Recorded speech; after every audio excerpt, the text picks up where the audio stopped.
നിങ്ങളുടെ favourite shows ഇനി ഒരിക്കലും മിസ്സാവില്ല. ഇപ്പോൾ C5-ലൂടെ കാണും നിങ്ങളുടെ ഫേവറേറ്റ് ഷോ തികച്ചും സൗജന്യമായി.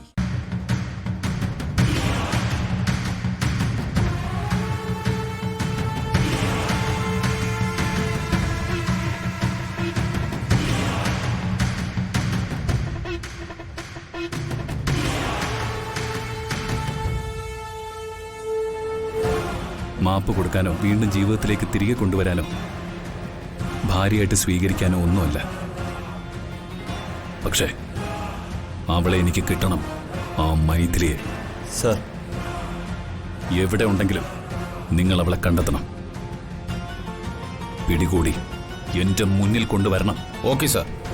ഇല്ലെങ്കിൽ വിവരം അറിയിച്ച ഞാൻ അവിടെ എത്താം. Okay sir. സർ, സാർ, ഇത് ഒഫീഷ്യൽ അല്ല, വ്യക്തിപരമാണ്. നിങ്ങൾ ഈ ഉപകാരം എനിക്ക് ചെയ്തു തരില്ലേ? അതെന്താ സാർ അങ്ങനെ ചോദിക്കുന്നേ? സാറിനെ ഈ അവസ്ഥയെ സഹായിച്ചില്ലെങ്കിൽ പിന്നെ ഞങ്ങൾ എന്ത് മനുഷ്യരാ സാർ? നിങ്ങൾ ഞാൻ പറഞ്ഞ കാര്യം ചെയ്യാൻ നോക്കുക.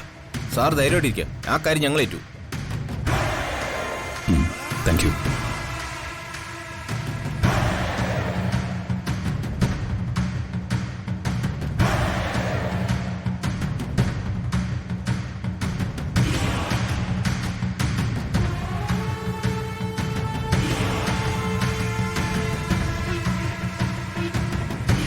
കാർത്തി, നിന്നെ ഉപേക്ഷിച്ച് പോയവളെ നീ എന്തിനാ എന്നെ അന്വേഷിക്കുന്നേ? നിന്നെ വേണ്ടാന്ന് വെച്ചല്ലേ അവള് പോയത്. അത് ആരുടെയും പ്രേരണ കൊണ്ടാണെന്ന് ഞാൻ കരുതുന്നില്ല. കൊച്ചുകുട്ടിയാണോ അവൾ പ്രേരണയിൽ വീഴാൻ? അവളും അവനും തമ്മിൽ പ്രണയമായിരുന്നു, അതാണ് അതിന്റെ വാസ്തവം. നിന്നെപ്പോലെ അറിവും വിവേകവും കഴിവും കരുത്തുമുള്ള ഒരു ചെറുപ്പക്കാരനെ ഉപേക്ഷിച്ച് അവിടെ പോകണമെങ്കിൽ അത് പ്രേമം തന്നെ, പ്രേമം. അങ്ങനെ ഉറക്കത്തിൽ പോലും നിന്നെ വഞ്ചിച്ചിട്ട് പോയ ഒരു പെണ്ണിനെ നീ എന്തിനു അന്വേഷിക്കുന്നു? അതാ എനിക്ക് മനസ്സിലാവാത്തത്. പിന്നെ ഇത്തരം കാര്യങ്ങൾ ഞാനും നീ തമ്മിൽ സംസാരിക്കുമ്പോൾ അതിന് ചില പരിമിതികളൊക്കെ ഉണ്ട്. കാരണം ഞാൻ അച്ഛനും നീ മകനുമാണ്.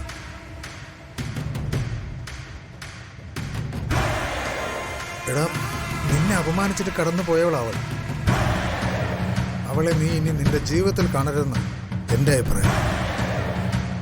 കാണാൻ ശ്രമിച്ച അത് മറ്റൊരു നാണക്കേടാവും. അവളെ ഞാൻ അന്വേഷിക്കുന്ന എന്തിനാണെന്ന് അച്ഛൻ ഇനിയും മനസ്സിലായിട്ടില്ല. ഞാൻ എത്ര മരുന്നുകൾ പുരട്ടിയാലും അവളെ ഏൽപ്പിച്ച നാണക്കേടിന്റെ മുറിവ് ഉണങ്ങില്ല. അതുകൊണ്ട് അവളെ എനിക്ക് കണ്ടെത്തിയേ പറ്റൂ. ഒരു ദിവസമല്ല, ഒരാഴ്ചയുമല്ല, മാസങ്ങളോളം മനസ്സിൽ മറ്റൊരാളെ പ്രതിഷ്ഠിച്ച് എന്നെ വഞ്ചിച്ചവളവള്. ഒരാണിന്റെ പ്രതികാരം എന്താണെന്ന് അവൾ അറിയണം. അത് ഞാൻ അവൾക്ക് അറിയിച്ചു കൊടുക്കും.